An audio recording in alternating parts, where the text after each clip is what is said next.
Hi, welcome back to Wild Geese. We still don't have intro music. Sorry about that. I'll get around to it someday. I know it's insane. It's been weeks now and I still haven't found any, but it will happen, I promise.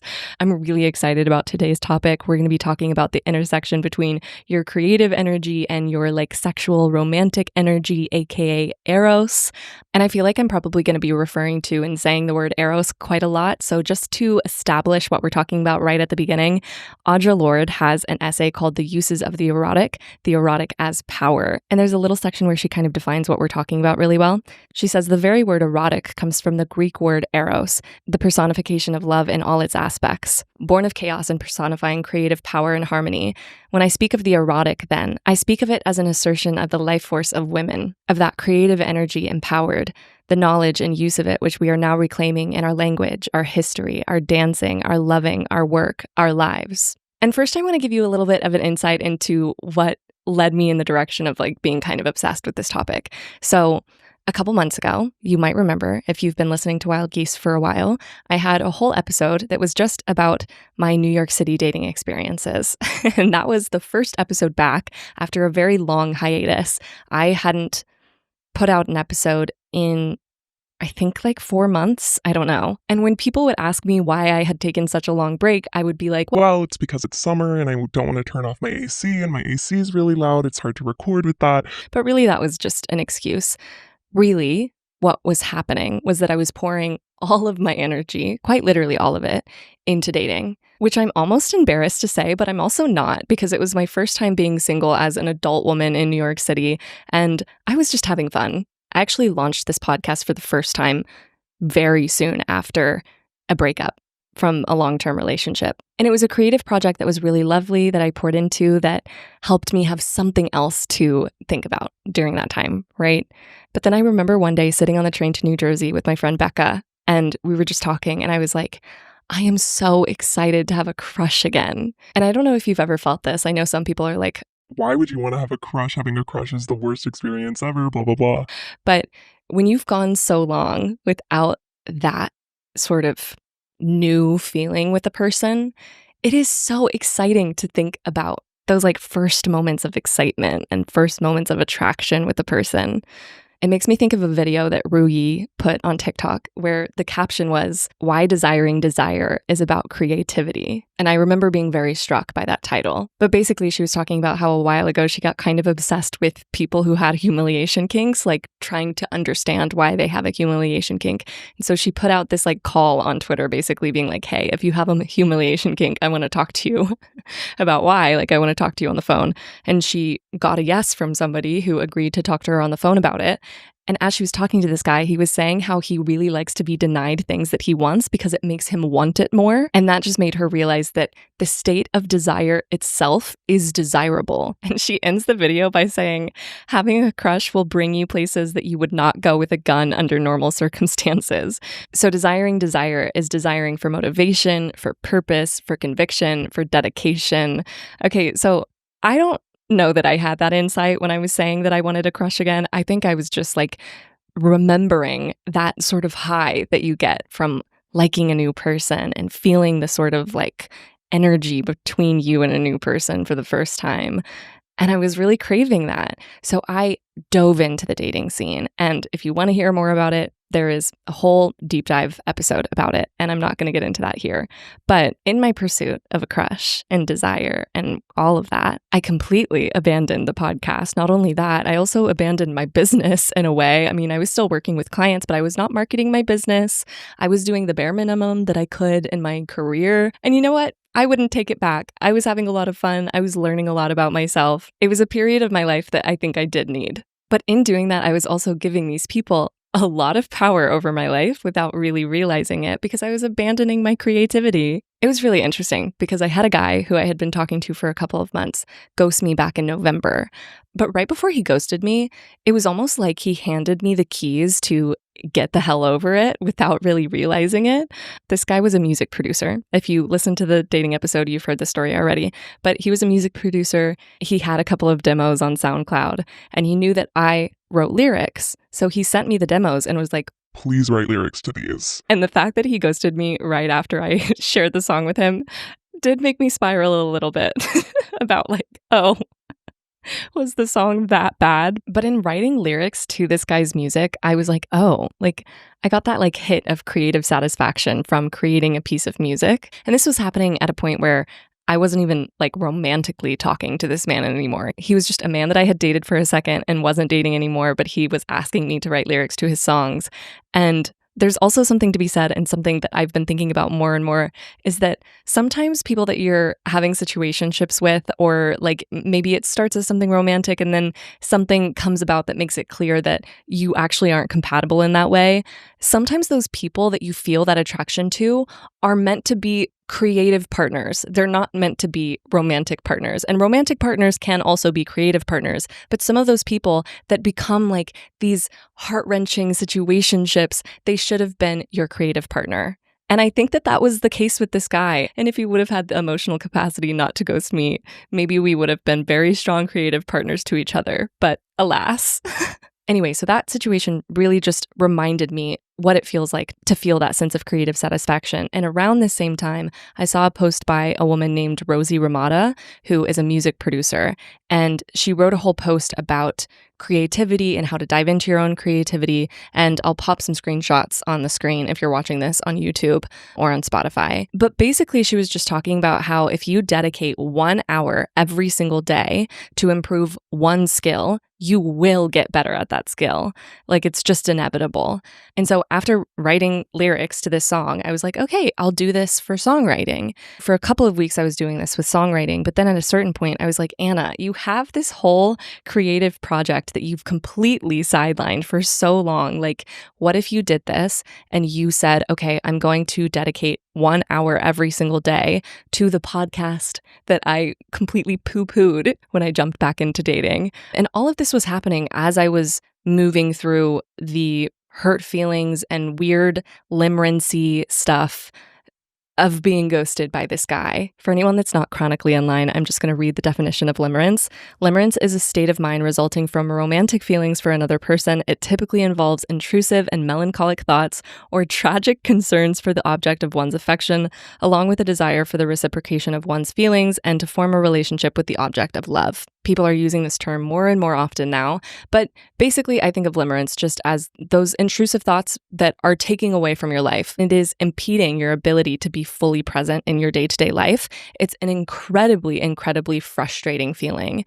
So I was clocking that this was what was happening to me because of this experience, and I just had a feeling that if I really dove in and did this and said, okay, I'm going to devote 1 hour every single day to my podcast, then I can tap into that feeling of obsession, but transmute it into something that I actually have control over, something that is actually mine. And so that's what I did. I started to dedicate real time to this creative project of this podcast. And yeah, the first episode back for this season was a silly little episode about my dating life, right? But then from there, because I was dedicating so much time and energy into it and building up that sense of obsession towards my own project, the feelings of limerence about this guy very quickly dissipated. And I have been in situations where I've had those feelings of limerence about people in my life, and it has gone on and on and on in a way that is devastating. Like, it takes away so much energy from your life. And around the same time, right when I was starting to get into this practice of doing this, I also saw another TikTok.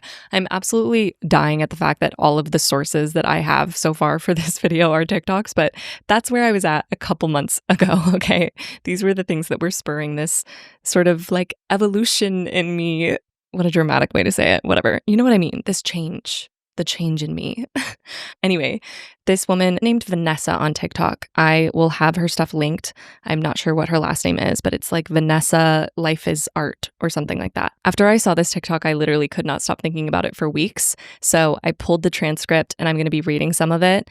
I'm not going to read all of it. So know that I'm like kind of like bopping around the transcript a little bit, but these are her words. So she says, I really do believe that limerence is about art. The minute you start obsessing over male validation is also the same minute that you have abandoned your creativity. There's a relationship, and I really need you to figure that out, because too many people think that this limerence thing that they're engaged in is an honest-to-God defect. Too many people think that there's something wrong with them, and frankly, I find it pathetic to think about this word limerence as if it's some clinical diagnosis. You must do the work. You must take responsibility for the things that have hurt you and the hurt that you've caused other people. I just don't think that you need to abandon your art in order to do that. Patriarchy is a socially constructed value. Patriarchy maintains profit. Within that system, women have to go through an indoctrination camp that teaches them that being picked for a relationship is more valuable than creativity. And within that dynamic, it is more valuable to that system to have a person abandon their art in order to solve or fix or psychoanalyze their heartbreak, to talk about their heartbreak as if it's their fault, as if they failed something, rather than talking about their heartbreak in the way that it is intended to be spoken about, which is that it is sad and very difficult. The way that a poet might talk about their heartbreak, for example. You cannot mistake shaming yourself for the healing process. That's very dangerous stuff. You have plenty of work to do. It's just that you don't need to Google yourself to death to figure out what it is. You need to pick up a paintbrush and return to your canvas. You need to keep writing poetry. You need to allow the depth of your heartbreak and the richness of this life to animate your art. We are the adults now, and if we don't figure this out, we're going to be the narcissistic, unavailable adults that have abandoned us, and it pisses me off that people aren't thinking about it this way. There is nothing wrong with you. You need to create. So this honestly blew my mind when I first saw it. It's been a while since I saw that TikTok, but I think I had never really thought critically about how unhelpful it is to just constantly be thinking, what can I do better? What do I need to do to get out of this attachment style? What is my attachment style? I'm going to take this quiz on this website to tell me what's wrong with me. And I actually, a couple weeks ago, found a Substack called Attachment Theory is White Supremacy. And I'm going to read you a little bit of it here.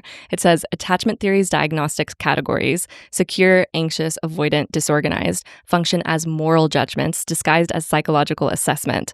The securely attached individual epitomizes the ideal subject, emotionally regulated, autonomous yet connected, and capable of healthy intimacy. This is the neoliberal humanist ideal of white fantasy.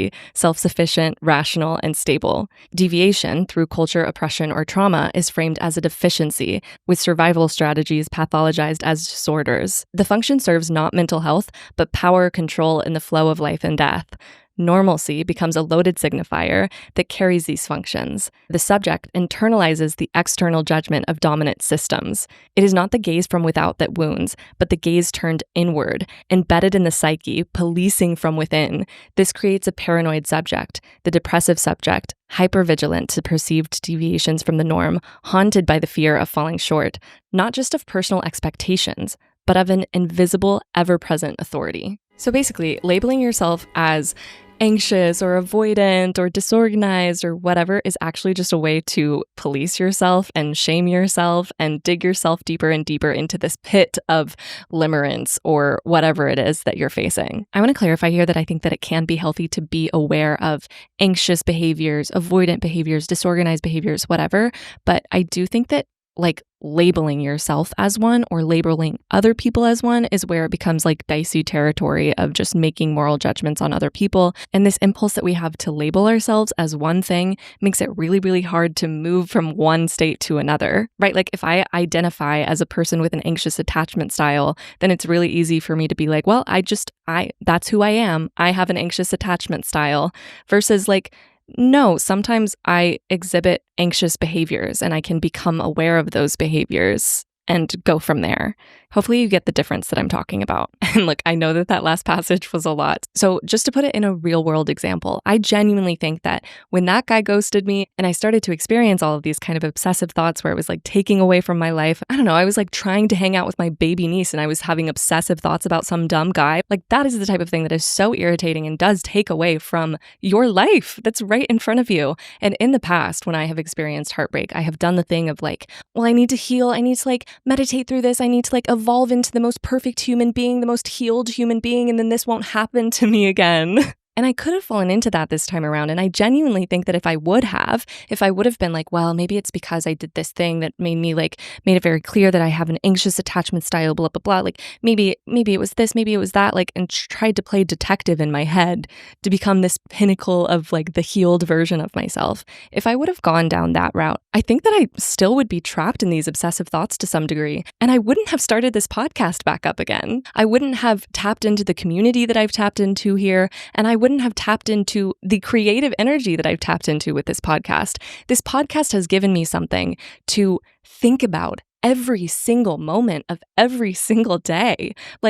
I'm doing bi-weekly episodes, but I promise you, every single day between these episode releases, I am thinking about the next episode. I'm thinking about what I want to say. I'm changing my opinions along the way. I feel completely absorbed in this with you. And I think if I would have let the feelings of hurt and confusion lead me further and further away from my creative outlet, I would just be deeper and deeper in the pit of that and the need for that male validation, because I wouldn't be getting the sense of presence and wonder and awe from anything but that. Going back to Audre Lorde's uses of the erotic, she says, "In touch with the erotic, I become less willing to accept powerlessness or those other supplied states of being which are not native to me, such as resignation, despair, self-effacement, depression, self-denial. And yes, there is a hierarchy. There is a difference between painting a back fence and writing a poem, but only one of quantity. And there is, for me, no difference between writing a good poem and moving into the sunlight against the body of a woman I love." So I guess all of this to say is that feeling of presence that you're looking for,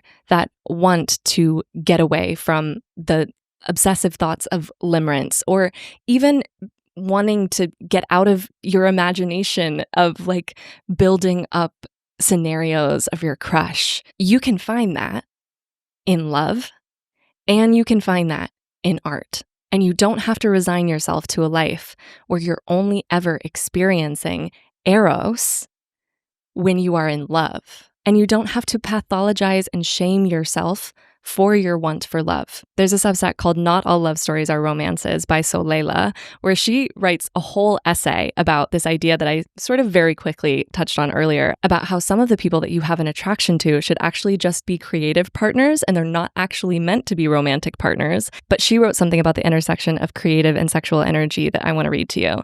She says, "At the heart of these connections is the fact that creative energy and sexual energy are two sides of the same coin. Both are life forces rooted in passion and the desire to bring something into existence. This overlap often creates confusion. People mistake the intensity of creative alignment for romance or sexual attraction because it feels just as powerful. But these connections aren't necessarily about physical intimacy. They're about the alchemy that happens when two people come together and create something larger than themselves. Sometimes that creation is art. Sometimes it's a deeper understanding of the world or of yourself." I was actually with my friend the other night at a bar, and she's newly single, back on the dating scene in New York City. And we both were talking about how the next love that we experience, we don't want it to be something that takes away from our sense of self. We want it to be something that is generative. And there's a substack called Love, Love, Love, and Everything in Between by Still Yearning that encapsulates this really beautifully. It says, "I want love. Of course I do. But I fear what it takes from me. I fear the way I let it rearrange me, the way it demands space in my mind even when I fight it. I fear how I lose myself in the wanting. I used to think love would arrive with certainty, that I would just know, that love would be an unshakable thing, a home I could step into without hesitation. But the truth is, love has always been complicated for me. It arrives tangled in longing and doubt, in the push and pull between wanting closeness and fearing what it might cost me. And this is so real because even when it's not a limerence situation or a heartbreak situation where you're thinking about a person that has hurt you or wronged you in some way, sometimes you're thinking about a person that you have a crush on. And having a crush is an intensely creative experience. It's so much in your imagination, right? You're like building up so many scenarios in your head of what could be. But even that excitement, even that pull that she talks about in that Substack can be a force that pulls you away from so many other things that you care about. And if you're not really conscious of this as you're falling for a person, it's so easy to just pour your whole life into them and abandon everything else. Abandon your podcast, abandon your business, abandon your friends. I don't do that. I never abandon my friends. My friends are always top priority, but I will abandon my projects. My projects will be the first thing to go, but not anymore. You know, I'm at a point in my life where this podcast has been such a grounding thing that I'm genuinely, like, every single day in this state of awe and confusion and wonder about this podcast, about what I'm creating here, about what I want to say next, about how it's going to change today versus tomorrow. But there are days, I will tell you, as somebody that likes somebody right now, that it has to be a conscious effort to pull my energy back and put it into this project. And I think that if you are not thinking of these things and you're just going full force into romance, that's when I think romance has the capacity to take more from you than it gives. So they have to work in tandem, I think. And I'm going to leave you with a little anecdote that might not make any sense at all. And if it doesn't make any sense at all, that is totally fine. I feel like maybe I will sound crazy right now, but hopefully after listening to this whole episode, you kind of smell what I'm stepping in. Okay. So I was at a park the other day having a picnic with someone and we were drawing. And first we were doing this little activity where we were like, okay, draw your dream restaurant. So we were like inventing a little dream restaurant. And then after that was done, we were kind of deliberating what to draw next. And the person that I was with took a moment to kind of deliberate and then perked up and he said, "Oh, you don't have to invent. You can just see." And he meant it very literally because we were inventing a restaurant a second before. And now he was like, oh, I'm going to actually just draw the people that are right in front of me having this picnic. Like, I don't have to invent anything. I can just see what's right in front of me. And I thought that that was so profound in the moment.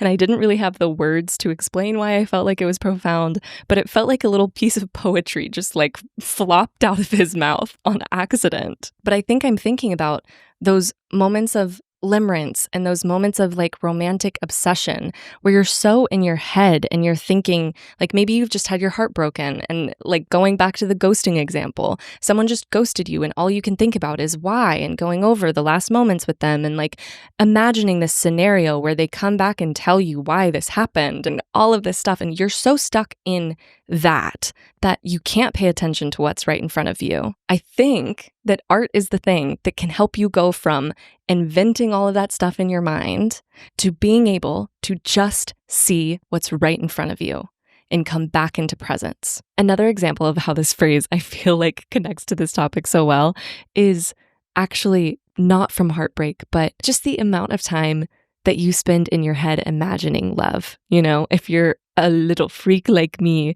you have been picturing this great love story in your head from the time that you were very small.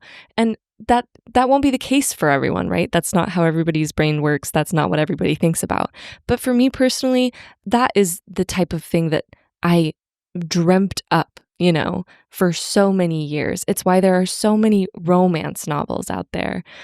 But I think about the authors of romance novels who were probably like plagued with the plagued, whatever a dramatic way to say it, but they were probably just constantly having these like thoughts of love and these images and stories playing out in their mind, and it's all just their imagination running wild. They could either let that torture them and be like, oh, that's not right in front of me, you know, like they could either sit in that and let it just be a fantasy in their head that makes them feel bad about the fact that it's not right in front of them. Or they could write it down and make it something that is right in front of them that they can just see.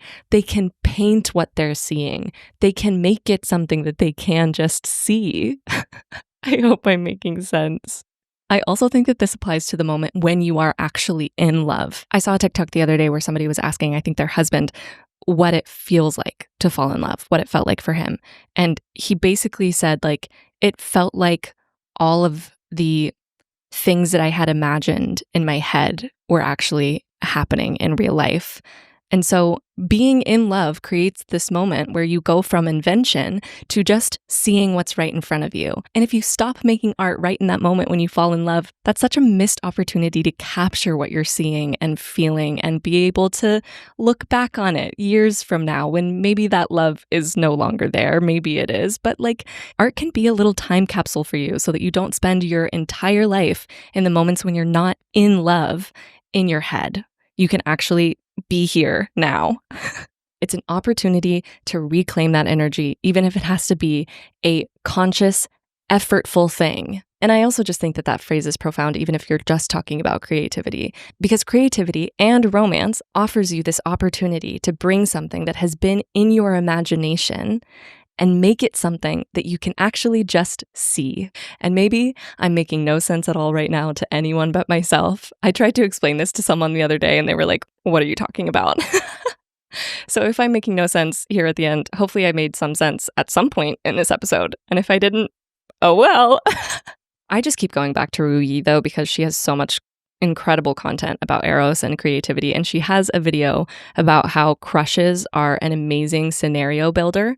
And she talked about, I can't really remember, it's been a second since I've seen this TikTok, but she talked about how she had this crush at one point in her life and she kept seeing this image in her head of like frolicking through a field with him or something. And then she made a piece of art about it. I'm very loosely referencing this TikTok because it's been so long since I've seen it. But what I remember more is the caption. She put in the caption that at one point someone kissed her in a way that she didn't like. And she used that as inspiration to make like a mini flog to whip him with. And then she put that on her keychain. So I don't know. Anything can be inspiration for your art, and all of it can be silly and weird. But use it as a way to reclaim your energy and your presence as you're going through love and heartbreak. And I hope that's helpful. And if it's not and this made no sense, cheers to that. I don't know. Okay. Love you guys. I'll see you in 2 weeks.